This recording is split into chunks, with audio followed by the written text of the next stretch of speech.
Lucas Scott had used lesser excuses to head up to visit his sister and brother-in-law, but this was the weirdest.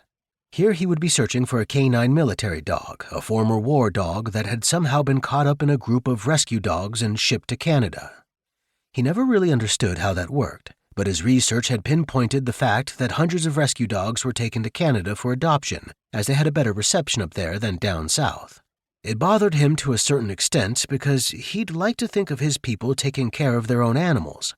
However, when it came to a war dog being rescued and one unlikely to be adopted in his own country, even after all the dog had done to keep his own country safe, well, that wasn't cool, and from what Lucas heard, the dog was unstable and potentially dangerous. Yet he immediately focused on the picture in the file. That dog was not unstable and dangerous. Lucas could see it in his eyes, even in a photo. So how in the hell could someone in their right mind see that dog in real life and deem him unstable? Lucas shook his head.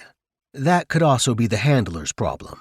These war dogs were impeccably trained, but not everyone knew how to handle them. Tophat had been a strong military dog, but had taken a turn for the worse after a mission where he'd been attacked and badly wounded. Lucas felt an instant tie to the dog on this fact alone. Tophat's physical wounds had healed, but his temperament, although better, wasn't the same. He was no longer the amiable soul he'd been before, and that was just a bad mix for everybody. Yet just one look into Tophat's expressive eyes, even in a two-dimensional photo, and Lucas knew. Lucas knew this war dog had been one hell of a soldier, but those dark chocolate-colored eyes, a puppy still lived in there. No one seemed to know how Tophat was doing. Lucas contacted the Fur and Feather Rescue Shelter, and they had confirmed they had the dog there, but they hadn't said much else. Lucas fought a losing battle trying to get some straight answers here. Hell, any answers. When he tried to explain the history of the dog, they had laughed and said they didn't think that could be correct. Otherwise, why would the dog have ended up in their yard? He'd asked them to check for tattoos, and they had told Lucas how hard it was to get close to Tophat. He was on a warning list, and they were hoping somebody with skills to handle the more difficult dog would take him on as a foster animal and could calm him down, with the ultimate goal being that he'd eventually be placed for adoption. Lucas told them that he would be there in 4 days since he was flying to see a friend on the U.S. side of the border, then traveling the rest of the way in his truck. They acknowledged it, but that had been the end of it. Lucas did not appreciate their apathetic response to him or to Tophat. If people didn't love and respect animals, what the hell were they doing working in an animal shelter? Lucas shook his head, trying to stop the anger building in him. Since he'd gotten on the road, he had once again contacted the Fur and Feather Rescue Shelter just to confirm he was on the way. They had passed the dog along to another shelter, the Red Deer Rescue Shelter.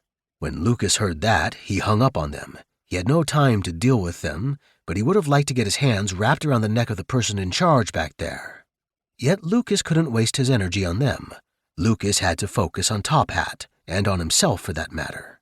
Already just a short jog into his drive, Lucas figured Tophat was in trouble. Lucas didn't know what it was, but an inkling inside him said that something was wrong. Very wrong. Seriously wrong.